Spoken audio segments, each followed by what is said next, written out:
यही वजह है कि हम और आप जब इमाम हुसैन के खानदान पर नजर डालते हैं तो आपके नानी के जैसा किसी की कोई नानी नहीं, आपके नाना के जैसा किसी का कोई नाना नहीं, आपके वालिद गिरामी मौला अली शेरे खुदा मुश्किल कुशा के जैसा किसी का वालिद नहीं, आपके माँ की जैसा किसी की माँ नहीं। यानी इमाम हुसैन नवासा होने में जहां लाजवाब हैं, वहीं आपके नाना दोनों जहां के मालिको मुख्तार होने में लाजवाब है। यानी न नाना का कोई जवाब है न नवासे का कोई जवाब है। शायर कहता है कौनैन में बुलंद है रुतबा हुसैन का, कौनैन में बुलंद है रुतबा हुसैन का, फर्शे जमी से अर्श तक शोहरा हुसैन का, बेमिसल है जहां में कुंबा हुसैन का, सुल्ताने दो जहां है नाना हुसैन का, सुल्ताने दो जहां है नाना हुसैन का। और आला हजरत इमाम अहमद रजा इरशाद फरमाते हैं, क्या बात रजा उस चमनिस्ताने करम की, क्या बात रजा उस चमनिस्ताने करम की, जहरा है कली जिसमें हुसैन और हसन फूल, जहरा है कली जिसमें हुसैन और हसन फूल। आप जानते हो कली में ही फूल निकला करते हैं, कली में ही फूल निकलते हैं। तो जहरा ये कली है और इससे जो फूल निकले, एक फूल का नाम हसन रखा गया, दूसरे फूल का नाम हुसैन रखा गया। जिन फूलों के बारे में मेरे आका इरशाद फरमाते हैं अल हसन वल हुसैनो हुमा रैहानी मिनत दुनिया, हसन और हुसैन ये मेरे दुनिया के दोनों फूल हैं। तभी तो आला हजरत फरमाते हैं, क्या बात रजा उस चमनिस्ताने करम की, जहरा है कली जिसमें हुसैन और हसन फूल, जिसमें हुसैन और हसन फूल। आओ जरा देखो, आका इमाम हुसैन के बचपन ही का जमाना है, आपके बचपने का जमाना है। आप मदीने के गलियों में खेला करते थे, घूमा करते थे।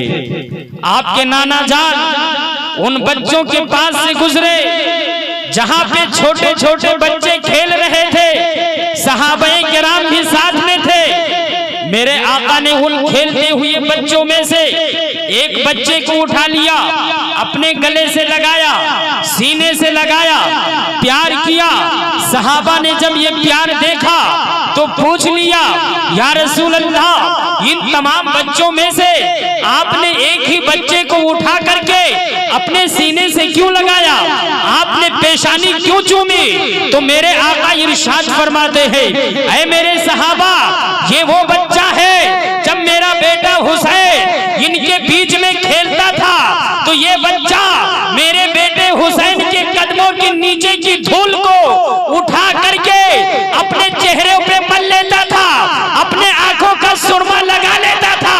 तो मुझे ये गवारा नहीं हुआ कि जो बच्चा मेरे बेटे हुसैन के कदम के नीचे की खान को अपने आंखों का सुरमा लगा ले, मैं उससे प्यार न करूं। यही से ये बात क्लियर हो जाती है कि मेरे आका जब दुनिया ही में हुसैन से मोहब्बत करने वाले बच्चों को नहीं भूलते हैं, बच्चों को भरे मजमे से उठा लेते हैं, तो कल कयामत का दिन होगा, नफ्सी नफ्सी का आलम होगा, अव्वलीन और आखिरीन होंगे। जो मेरे आका हुसैन से मोहब्बत करने वाले होंगे, मेरे आका उन तमाम अव्वलीन और आखिरीन में से चुन चुन के उन लोगों की शफाअत करेंगे जो आका हुसैन से मोहब्बत करते हैं। शायर कहता है, मेरा हाल कुछ भी हो, मेरा अकीदा है यही, मेरा हाल कुछ भी हो, मेरा अकीदा है यही, बख्शवाएगी मुझे तेरी मोहब्बत या।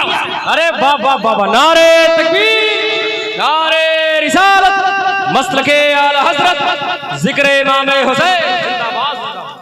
इस वाक़े से ये बात मालूम हो गई कि आका हुसैन की मोहब्बत दुनिया में भी काम आने वाली है और आखिरत में भी।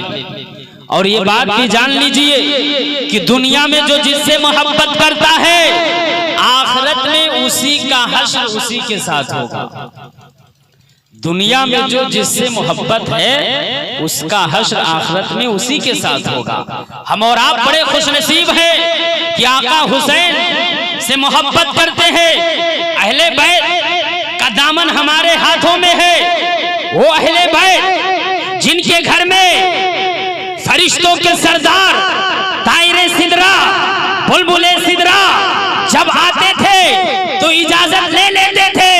आला हजरत के छोटे भाई उस्ताज़े ज़मन अल्लामा हसन रजा बरेलवी फरमाते हैं बे इजाजत उनके घर जिब्रील भी आते नहीं, बे इजाजत उनके घर जिब्रील भी आते नहीं। कद्र वाले जानते हैं कद्र शान अहले बैत, माशाअल्लाह वाले जानते हैं कद्र शान अहले बैत। मेरे आका के जो नवासे हैं उनकी शान बहुत बुलंद है, उनका रुतबा बहुत ऊंचा है। आओ जरा देखो आका इमामे हसन हुसैन का वो खानदान है जिनके खानदान के जैसा दुनिया में किसी का कोई खानदान नहीं है। आका इमामे हसन हुसैन वो है जिनसे जानवर भी बहुत मोहब्बत करते थे, जानवर भी बहुत प्यार करते थे। हिरनी अपने बच्चे को लेकर के आई थी। ये वो जानवर है जो इंसान तो नहीं है लेकिन हुसैन से कितनी मोहब्बत करती है। वो कैसे जानवर थे जो हुसैन की अजमतों को जानते हुए उनकी अजमतों को न माना, उनके मकामों मर्तबे को न समझे। ये हसद और जलन की बात थी, वहां हसद और जलन की बात थी। यही वजह है कि आका हुसैन के मकामों मर्तबे को जानते हुए दुनिया की दौलत में वो यजीदी अंधे हो गए थे और अंधे इस कदर हुए कि अली असगर को भी नहीं छोड़ा, अली अकबर की जवानी को भी लूट लिया, अब्बास नंबरदार के बाजू भी काट लिए थे, कासिम की जवानी भी लूट ली थी, औनो मोहम्मद का बचपना भी छीन लिया था। और इसी पर इक्तिफा नहीं किया, वो आका इमामे हुसैन जिनके पेशानी को मेरे आका बार बार चूमा करते थे, जिनके जबान को मेरे आका ऐसे चूसते थे जैसे कोई आदमी खजूर को चूसा करता है। जब हर एक फर्द अहले बैत अतहार का राहे खुदा में शहीद हो जाता है, जानिसार रुफ़ा अपने जान की बाजी लगा देते हैं, तो आका हुसैन की बारी आती है, मैदाने करबला में जाते हैं, शहीद हो जाते हैं। और ऐसी शहादत कि जैसी शहादत ना पहले कभी हुई थी ना हाल में कोई हुई, और मुझे ऐसा लगता है बाद में भी नहीं होगी। शायर कहता है शहंशाह शहीदा हो, अनोखी शान वाले हो, शहंशाह शहीदा हो, अनोखी शान वाले हो। हुसैन इब्ने अली तुम पे शहादत नाज करती है, हुसैन इब्ने अली तुम पे शहादत नाज करती है। आओ जरा देखो जब आका हुसैन शहीद हो जाते हैं, फिर आपके जितने रोफा थे, आपके खानदान के जितने लोग थे, सबके लाशों पर घोड़े दौड़ा दिए गए थे और टापों से रौंद दिया गया था, खेमा लूट लिया गया था और मस्तूरात के ऊपर से चादरों को खींच लिया गया था। वो 22 साल का बीमार ज़ैनुल आबिदीन जिनके हाथों और पैरों में जंजीरें कस दी गई थी, बेड़ियां डाल दी गई थी, अल्लाहु अकबर कबीरा। जब आका इमामे हुसैन शहीद हो जाते हैं, आपके सर को ये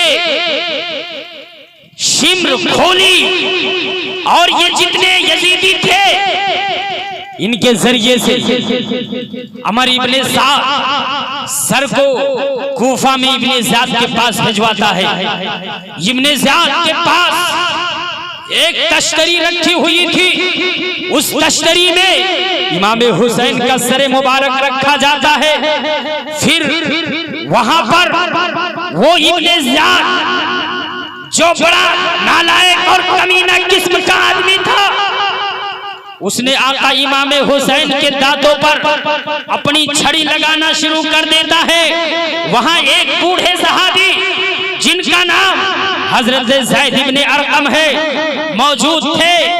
उन्होंने कहा, खबरदार ऐ इब्ने ज़ियाद, तू अपनी छड़ी को हटा ले, इसलिए कि मैंने अपने इन आंखों से देखा है कि जिस जगह पे, जिन दांतों पे तू अपनी छड़ी लगा रहा है, छड़ी से ठोकरें मार रहा है, इस मुबारक दांतों को मेरे आका अपने मुबारक लबों से चूमा करते थे, मुबारक जबान से चूसा करते थे।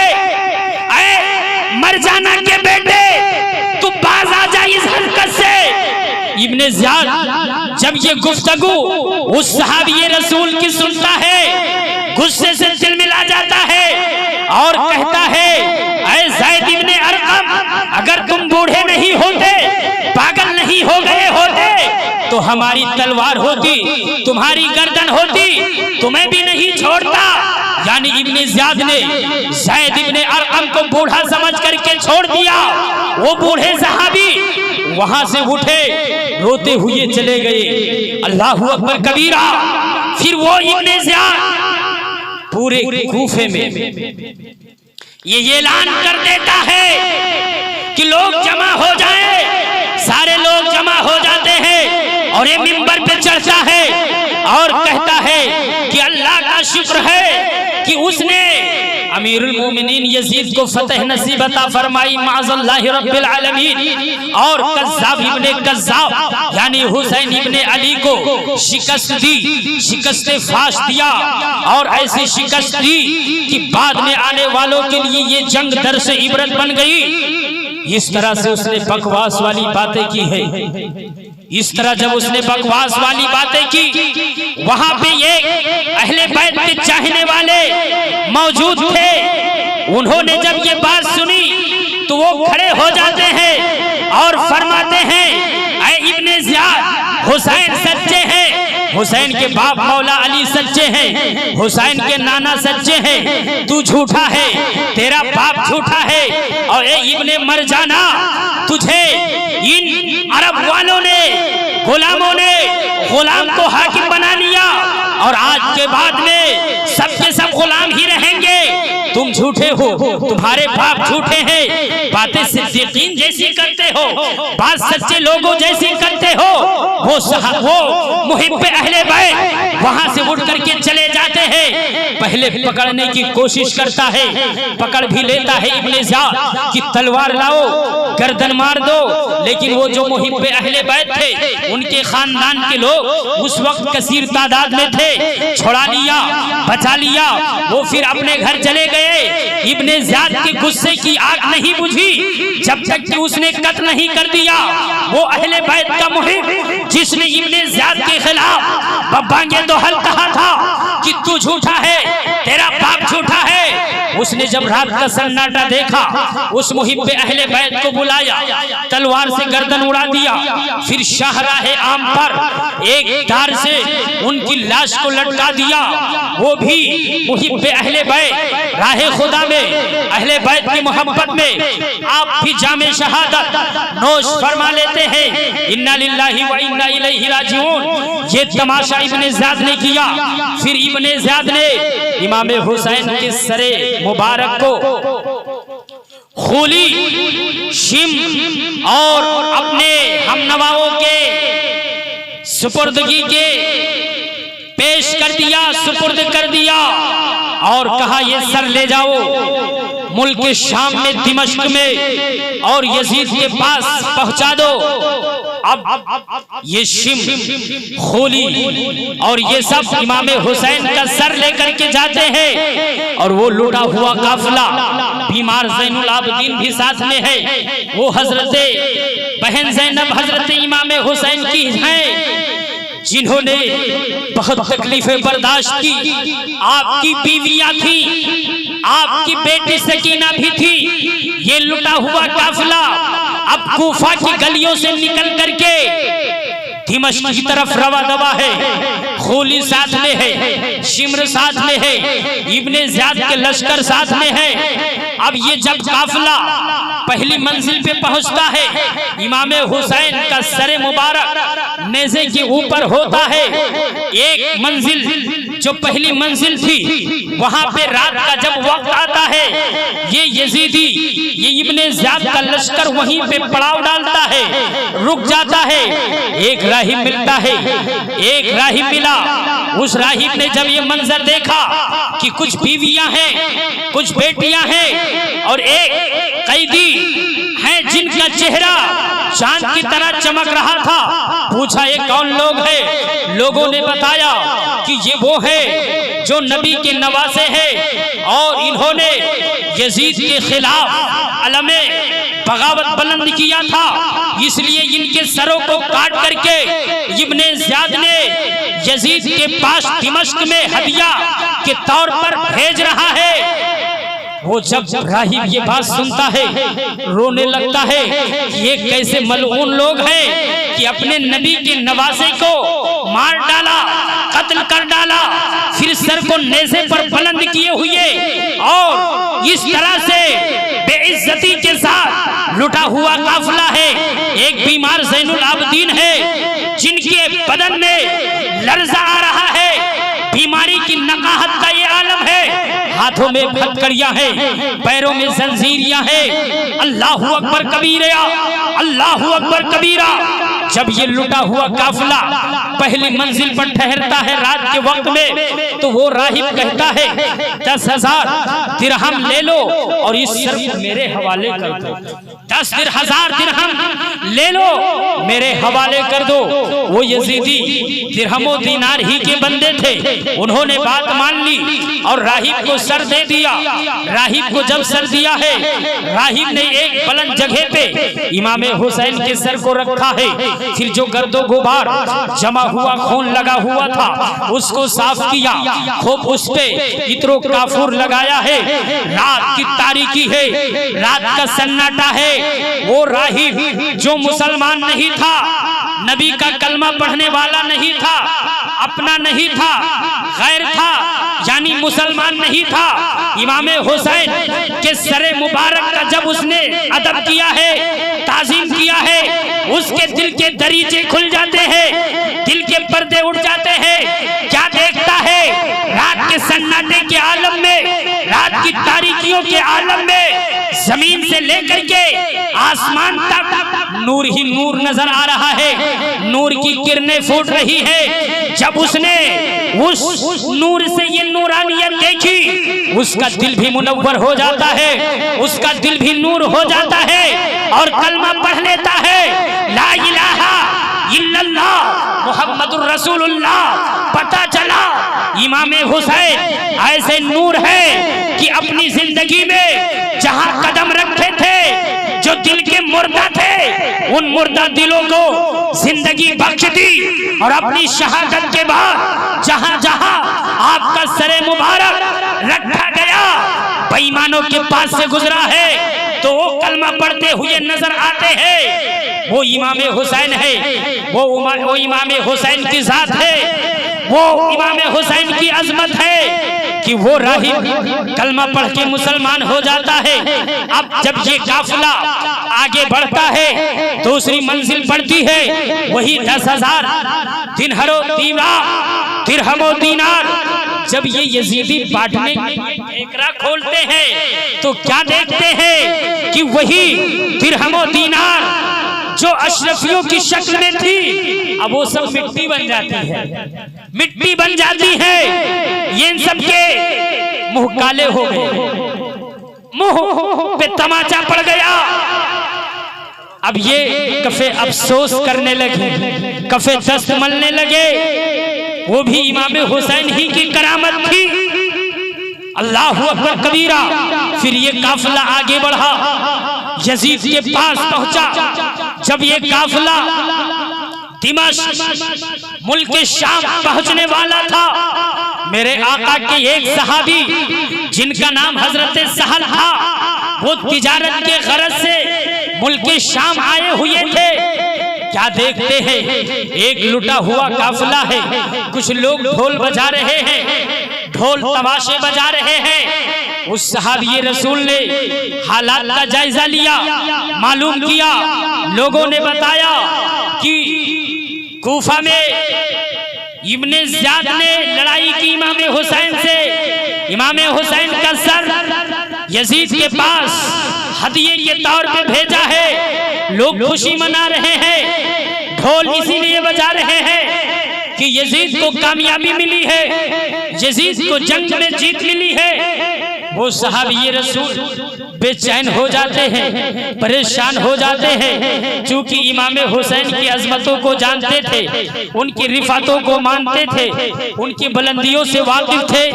क्या देखते हैं, एक छोटी सी बच्ची है जो परेशान है, वो हजरत सहल पूछ लेते हैं बेटी सकीना से। बेटी सकीना ने भी जब देखा हजरत सहल के आंखों से आंसू का सैले रवा जारी है, आंखों से आंसू बह रहा है, पूछा तुम हम पे रो क्यों रहे हो? सहाबी रसूल से हजरत सहल ने कहा, ऐ बेटी तुम घबराओ नहीं, मैं तुम्हारे नाना का कलमा पढ़ने वाला सहाबी हूँ, बताओ मेरे लिए कोई खिदमत हो, मुझसे जो हो सकेगा मैं कर दूंगा। सकीना कहती है कि ऐ मेरे नाना जान के कलमा पढ़ने वाले सहाबी, आप सिर्फ इतना कर दीजिए कि मेरे वालिद गिरामी का सरे मुबारक बाबू साहा के पास से लेकर के जाएं, ताकि ये दरिंदे हम लोगों से दूर हो जाएं और इनकी तवज्जो उधर हो जाए। हजरत सहल ने 400 दिरहम दे करके आपके सरे मुबारक को उस तरफ से गुजारा जिस तरफ से हजरत सकीना, हजरत ज़ैनब, हजरत शहरबानो बीवियां और हजरत ज़ैनुल आबदीन थे, इनसे ये जालिम दूर हो जाए। अल्लाहु अकबर कबीरा। अब ये काफिला लुटा हुआ यजीद के पास पहुंचता है। यजीद भी वो चापलूस था।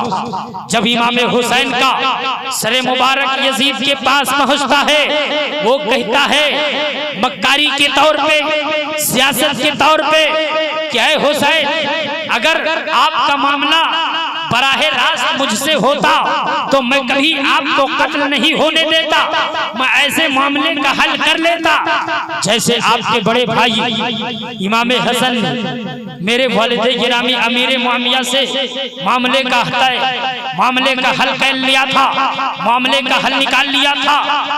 अब वहां पर एक मौजूद था आदमी, उसने जब एक शेर पढ़ा तो यजीद खामोश हो गया। खामोश रहने के लिए कहा, यानी जो यजीद ने ये बात कही थी कि अगर आपका मामला मुझसे बराहे रास्त होता तो मैं कत्ल नहीं होने देता, ये उसकी मक्कारी थी, उसकी सियासत थी। अगर मक्कारी नहीं होती, उसकी गद्दारी धोखेबाजी नहीं होती तो इब्ने ज़ियाद को जिंदा नहीं रहने देता, इब्ने ज़ियाद को जिंदा नहीं रहने देता, अमर इब्ने साद को जिंदा नहीं रहने देता, कैस इब्ने असास को जिंदा नहीं रहने देता। यानी जितने लोग इमाम हुसैन के ऊपर जुल्म जफा खाने में, जुल्म जफा का पहाड़ तोड़ने में हिस्सा लिए थे, उनके ऊपर सजा देता, उनके ऊपर सजाए मुसल्लत करता, उनको सजा देता। उसने कुछ ऐसा नहीं किया। इसका मतलब ये हुआ कि उसकी पॉलिसी थी, उसकी मक्कारी थी, उसकी गद्दारी थी। बहरहाल उसने हजरत नोमान इब्ने बशीर रजी अल्लाह ताला अन्हु जो सहाबी रसूल हैं, इनको हजरत इमाम हुसैन के लुटे हुए काफिले के साथ में कर देता है, अमीर बना करके। चूंकि अहले बैत से बहुत मोहब्बत करते थे, अहले बैत से लगाव रखते थे, इनकी अगुवाई में, इनकी सालारी में, इनकी सरपरस्ती में ये लुटा हुआ काफिला मदीना के लिए रवाना कर देता है। जब ये लुटा हुआ काफिला मदीना मुनव्वरा पहुंचने वाला होता है, वो ज़ैनब जो अभी सब्र का दामन संभाले हुए थी, अब बेइख्तियारी तौर पे, गैर इख्तियारी तौर पे सब्र का दामन छलक उठता है। नाना जान के मजार पे गिरिया वो जारी करती है, आंसू को बहाती है। वो बीमार ज़ैनुल आबिदीन जो अभी तक सब्र और रज़ा के पैकर बनते हुए नजर आ रहे थे, अब ये भी बेइख्तियारी तौर पे नाना के मज़ारे अक़दस पे जाते हैं और रो रो करके अपने हाल का दिल सुनाते हैं। क्या नाना जान, आपके नवासे ने अपने जान माल की कुर्बानी आपके दीन पर निछावर कर दी है, और जो जुल्म ज़्यादती जालिमों ने की है वो बयान नहीं किया जा सकता। वो बीमार ज़ैनुल आबिदीन है, नाना जान के मज़ार पे पहुंचे हैं, रोने लगते हैं। इतना जुल्म किया था जालिमों ने, लेकिन जुल्म का बदला भी लिया जाता है। यजीद की सल्तनत ज्यादा दिनों तक नहीं चलती, चंद साल में ये भी मर जाता है यजीद। इसका बेटा कुर्सी खिलाफत पे बैठता है, वो भी चंद माह खिलाफत की जिम्मेदारी संभालता है। उसके बाद में यजीद का बेटा कहता है, मुझे खिलाफत में कोई मजा नहीं मिला, मुझे कोई हलावत नहीं मिली। उसके बाद में वो भी इंतकाल कर जाता है। अब कूफा की सरजमीन पर मुख्तार सख्फी का कब्जा हो जाता है, उसका सिक्का चलने लगता है। जैसे कूफा पे कब्जा कर लेता है, ऐलान कर देता है कि मुझे उन लोगों का नाम लिख लिख करके दो जिन लोगों ने इमाम हुसैन के कत्ल में हिस्सा लिया, जिन लोगों ने इमाम हुसैन के घराने पर जुल्म जफा के पहाड़ तोड़े, जिन लोगों ने इमाम हुसैन का खाना पानी बंद किया,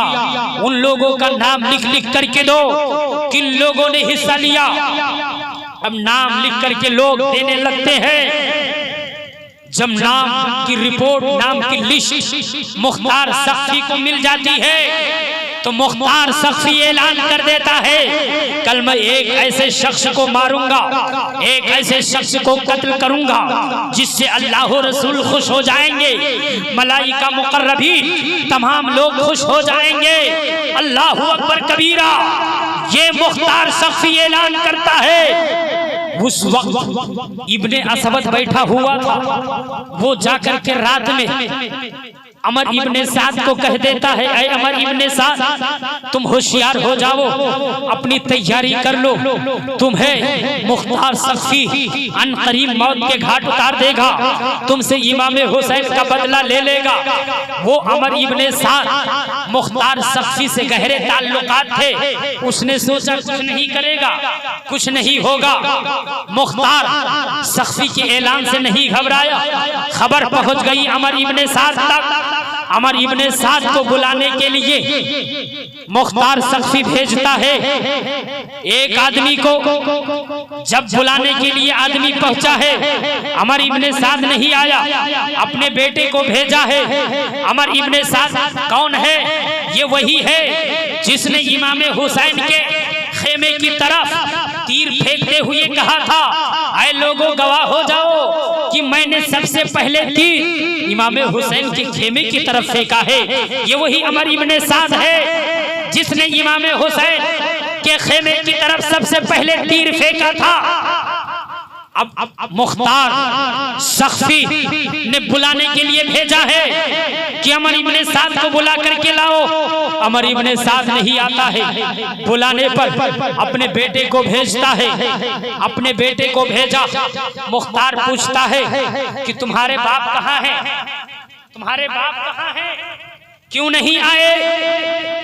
तो मुख्तार सख्फी से अमर इब्ने साद का बेटा कहता है, अब वो तन्हाई इख्तियार कर लिए हैं, अब वो घर में अकेले रहते हैं, खलवत नशी कर लिए, अब वो घर के अंदर अकेले रहते हैं, उनको अच्छा नहीं लगता लोगों के बीच में रहने, लोगों के बीच में रहना उनको अब पसंद नहीं। तो मुख्तार सख्फी तड़प करके बोलता है, ऐ अमर इब्ने साद के बेटे, और की हुकूमत कहाँ चली गई? जब इमाम हुसैन के साथ में जुल्मो जफा किया जा रहा था तब तो घर में नहीं बैठा था, जब घर में बैठना चाहिए था तब तो घर में नहीं बैठा, अब घर में बैठ गया है। अब अमर इब्ने साद को पकड़ने के लिए मुख्तार सख्फी एक काफिले को, एक लश्करियों का दस्ता भेज देता है, एक सिपाहियों का दस्ता भेजता है। वो लोग जाकर के अमर इब्ने साद का सर काट करके लाते हैं, अमर इब्ने साद का सर काट करके लाते हैं, मुख्तार सख्फी के पास रख देते हैं। चूंकि अमर इब्ने साद का बेटा पहले ही आ गया था, अमर इब्ने साद ने भेज दिया था। अमर इब्ने साद के बेटे से मुख्तार सख्फी कहता है, बेटे तू इस सर को पहचानता है, कौन है, किसका सर है? अमर इब्ने साद का बेटा कहता है, हाँ ये मेरे बाप का सर है। अमर इब्ने साद का बेटा कहता है कि मेरे बाप की जिंदगी के बाद मुझे जिंदगी में कोई मजा नहीं, जिंदगी में कोई जायका नहीं। तो मुख्तार सख्फी कहता है, तुम ठीक कहते हो, तुम्हें भी मौका नहीं दिया जाएगा।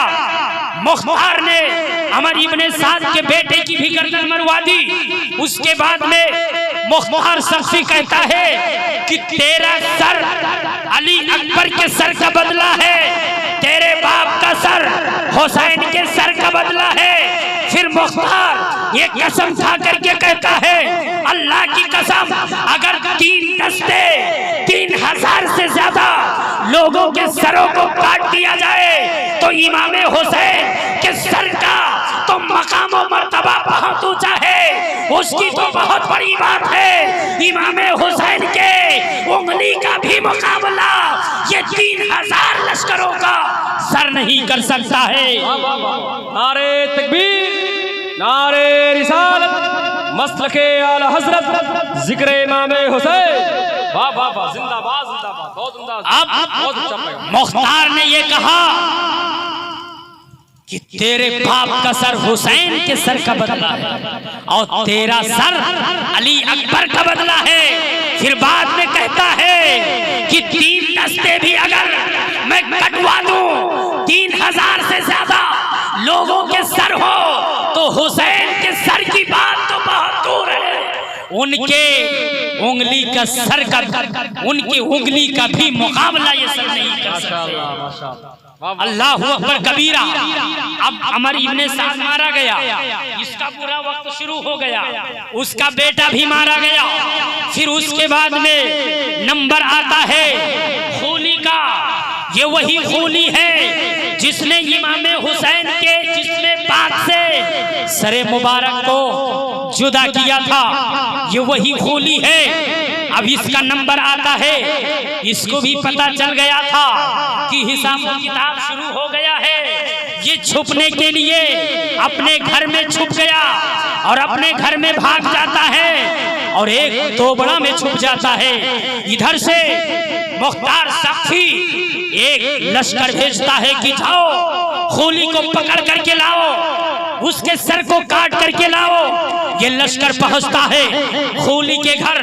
खूली की औरत जो थी ये उसी वक्त से खूली से नाराज हो गई थी जब से इसने इमाम हुसैन के सर को उनके तन से जुदा किया था। खूली घर में छुपा है, इधर से लश्कर पहुंचा है। खूली की बीवी है, बीवी तो जरूर है। बीवी से कहा था खूली ने कि मेरी बीवी, लश्कर आएगा पकड़ने के लिए तो बताना नहीं, पर्दा डाल देना। लेकिन खूली की बीवी ने लश्करियों से जबान से तो नहीं बताया, उंगली के इशारे से बता दिया कि खूली इधर है, खूली इधर है। अब लश्कर जाकर के खूली को दबोच लेता है। खूली लड़ना चाहता है लेकिन लड़ नहीं पाता है। खूली की भी गर्दन काट ली जाती है। काटने के बाद में सर ला करके मुख्तार के पास पेश कर दिया जाता है और खूली के जिस्म में आग लगा दी जाती है। ये कातिले हुसैन का बुरा वक्त शुरू होता है। ये सब अपने अंजाम को पहुंचने लगते हैं। मौत के घाट एक एक उतारे जाने लगे हैं। खूली मारा गया, जला दिया गया। फिर नंबर आता है शिम्र का। ये वही शिम्र है जिसने बहुत खयानत की, बहुत इसने भी इमाम हुसैन के ऊपर जुल्म जफा का पहाड़ तोड़ने में हिस्सा लिया। अपने मशवरे से, अपनी राय से इमाम हुसैन के ऊपर जुल्म ज्यादती की आग को लगाता था। अब इसका नंबर आता है, ये भी छुपने के लिए एक गांव में जाता है। उस गांव में जहां रीछ बहुत ज्यादा रहते थे और इसका एक साथी भी था, वो साथी भी जाता है। लेकिन चूंकि इनका वक्त बुरा शुरू हो गया था, लश्कर जाता है, इनको भी दबोच लेता है। ये शिम्र भी लड़ना चाहता है लेकिन लड़ नहीं पाता है, इसको भी दबोच लेते हैं। इसकी भी गर्दन काट दी जाती है। गर्दन काट करके मुख्तार के पास पेश कर दिया जाता है। इसकी लाश में आग लगा दी जाती है। इसकी लाश में आग लगा दिया गया और इसकी लाश जल करके राख हो जाती है। अल्लाह अकबर कबीरा, ये कातिल हुसैन का अंजाम हुआ। और ऐसे जो कातिलीन हुसैन थे, जिसने जिस तरह से हिस्सा लिया था, किसी का चेहरा सूअर जैसा हो गया, किसी की शक्ल काली हो गई और किसी के तो जिसमें कब्रों में जब मर गए तो कब्रों में सांप मुसल्लत हो गए थे और सांप उनको अजाब दिया करते थे। ये कातिल हुसैन का पूरा वक्त हुआ है। और आओ जरा देखो इब्ने ज़ियाद कौन है। ये वही इब्ने ज़ियाद है जो कूफे का गवर्नर बन के आया था। इसी के इशारे पर ये सारे कारनामे अंजाम दिए गए थे। ये भी छुपने की कोशिश किया था, भागने की कोशिश किया था, लेकिन मूसिल एक जगह का नाम है, 30,000 का लश्कर इब्ने ज़ियाद के पास 30,000 का लश्कर है। इब्राहिम की सरकर्दगी में मुख्तार सख्फी ने लश्कर का दस्ता भेजा है। लश्करियों का हुजूम है। नहरे फुरात से 25 किलोमीटर दूर जंग होती है। जंग जब होती है, सुबह से जंग शुरू हो जाती है, सूरज गुरूब होने वाला होता है, तब जंग फतेह होती है। तब जंग में जो इब्राहिम गए हुए थे मुख्तार सख्फी के नुमाइंदे बनकर, उनको जीत मिलती है, उनको कामयाबी मिलती है। अब इब्राहिम ऐलान कर देते हैं कि जो इब्ने ज़ियाद के लश्करियों में से भागेगा, जो हाथ में आएगा, उसे छोड़ना नहीं है, उसको मार देना है, उसको हिलाक कर देना है। अब जितने भी पकड़े गए सब मारे गए। सबके सरों को काट करके एक तरफ जमा किया गया। इब्ने ज़ियाद भी मारा जाता है, उसके सर को भी काट करके रख दिया जाता है। अब ये सारे सर मुख्तार सख्फी के पास कूफा में पेश किया जाता है। कूफा में पेश किया गया। इब्राहिम की जीत हुई, इब्ने ज़ियाद की हार हुई। अब जितने सर कूफा में जमा होते हैं, वही गवर्नर हाउस है जिसमें इब्ने ज़ियाद बैठता था, जहां बैठ करके इमाम हुसैन के ऊपर जुल्म जफा का पहाड़ तोड़ा था। वही गवर्नर हाउस है, वही कूफा शहर है। उसी जगह पे मुख्तार सख्फी बैठा हुआ है। इसका सर भी काट करके लाया गया है और इसके जो मानने वाले थे उनका भी सर काट करके लाया गया है, रख दिया गया है। अब सांप आता है। एक सांप गैब से आ जाता है, गैब से सांप आता है। सारे सांप को वो सांप सारे सरों को सूंघता है। सूंघने के बाद में इब्ने ज़ियाद के सर के पास पहुंचता है तो नाक में घुसता है, मुंह में निकलता है। नाक में घुसता है, मुंह में निकलता है। ये कहरे खुदा है, ये अजाबे खुदा है। इब्ने ज़ियाद के ऊपर यानी नाक में घुसा, मुंह से निकला, मरम्मत हो गई। अब मुख्तार सफ़ी ये ऐलान करता है कि सारे कूफी जमा हो जाएं। जमा किया जाता है, ऐलान कर देता है कि आज मुहर्रम की 10वीं तारीख है, दिन भी जुमा है, जगह वही है, गवर्नर हाउस वही है जिस दिन इमाम हुसैन को इब्ने ज़ियाद ने शहीद किया था। वही जगह है, वही तारीख है, वही दिन है। ये इमाम हुसैन की कातिलीन का बुरा वक्त है। उनके ऊपर अजाब नाजिल हो रहा है दुनिया ही में, और ऐसा अजाब कि किसी को वो अजाब न मिला उस जमाने में। वो अजाब इब्ने ज़ियाद को मिला। अब जितने यजीदी थे, जितने इमाम हुसैन के गुस्ताख थे, जितने दुश्मन थे, सबका मुंह काला हुआ, सबको अजाब दी गई। सबके ऊपर मिन जानिबिल्लाह अजाब नाजिल हो गया था। बताना ये चाहता हूँ कि इमाम हुसैन के जो कातिलीन थे 6000 लोगों का हिसाबो किताब तो मुख्तार सफ़ी ने ही कर दिया था। उसके बाद में भी और लोगों का हिसाबो किताब किया गया था। और जो मरे किसी की कब्र में अस्तहे आए, कोई मरा तो मुंह सुअर जैसा हो गया, कोई मरा तो उसका चेहरा इतना काला हो गया कि वो आदमी नहीं नजर आता था। बिल्कुल वो स्याही नुमा उनके चेहरे हो गए थे। वो इमाम हुसैन के साथ है। तो इमाम हुसैन जैसे कल जिंदा थे, आज भी जिंदा हैं, सुबह क़यामत तक रहेंगे। और इमाम हुसैन ये शहीद है। जो शहीद होता है ये जिंदा होता है। कुरान ऐलान करता है, वला तक़ूलू लिमन युक़तल फी सबीलिल्लाहि अमवात। जो लोग अल्लाह की राह में मारे जाएं उन्हें मुर्दा न कहो, बल्कि वो जिंदा है।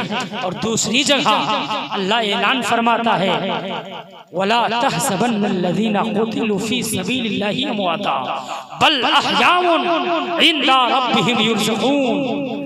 जो लोग अल्लाह की राह में मारे जाएं उन्हें मुर्दा गुमान भी न करो, बल्कि वो जिंदा है। उन्हें मुर्दा गुमान न करो, अपने रब के पास से रोजी पाते हैं। ये शुहदा है।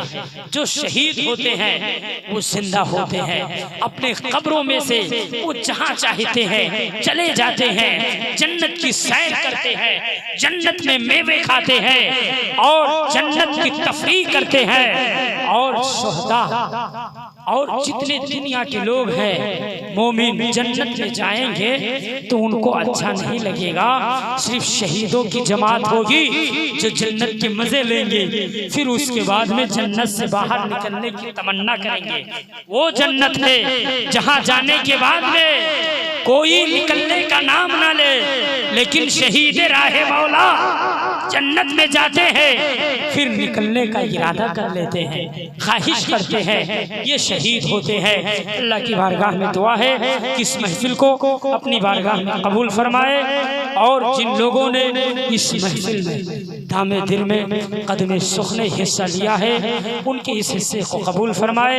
और नौजवान कमेटी ने जो इस महफिल का इनेकाद किया है अल्लाह उनके हौसले को सलामत रखे, उनके जज्बे को सलामत रखे और इमाम हुसैन की फयूज़ व बरक़ात से माला माल फरमाए।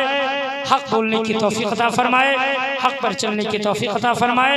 अस्तग़फिरुल्लाह रब्बी मिन कुल्लि ज़ंबि व अतूबु इलैह व मा अलैना इल्लल बलाग़। अस्सलामु अलैकुम।